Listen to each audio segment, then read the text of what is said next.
এই বেটা দাঁড়া। কি ভাই রাস্তা আটকাইলেন কি লেগে? তোর কাছে পোলাপাইন পাঠাইছি, তুই চান্দা দিলি না কে লেগা? চান্দা ভাইয়েরা চান্দা দিতে তুই জানোস না? ভাই আমার এলাকাতে আমি ব্যবসা করে খাই, আমি আপনার কি এর লেগে চান্দা দিতাম? এটা কোন ধরনের কথা ভাই? তোর সাথে এত কথা কর টাইম আছে? চান্দা ভাইয়েরা চান্দা দিবি, আর নয়তো তুই ব্যবসা কিভাবে করো সেটা আমি দেখিয়ে দিমু। দেখেন ভাই রাস্তা আটকাইছেন এটাই বড় কথা, আপনি সরবেন নাকি আমি ব্যবস্থা নিব আপনার বিরুদ্ধে? তুই কি কইলি?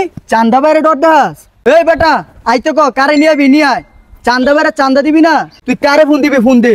এই এলাকায় মারফুত আছে, চান্দা ভাইয়ের একটা পশম চিরতো। रुको जरा सबर करो। আপনারা তো শুনছেন, ওই বললো ওর বলে পশম সিজাতো না, আসলে ঠিক ওর আমরা পশম সিজতে পারি নাই, ওরে সিরা বালাইছি। বুঝছেন এই পশম চিরতাই নেই, তার জন্য আমরা অরই সিরা লাইছি। চান্দা তো লোক এলাকায়, আয় তোরা নিয়ে খাওয়া মনে চান্দা।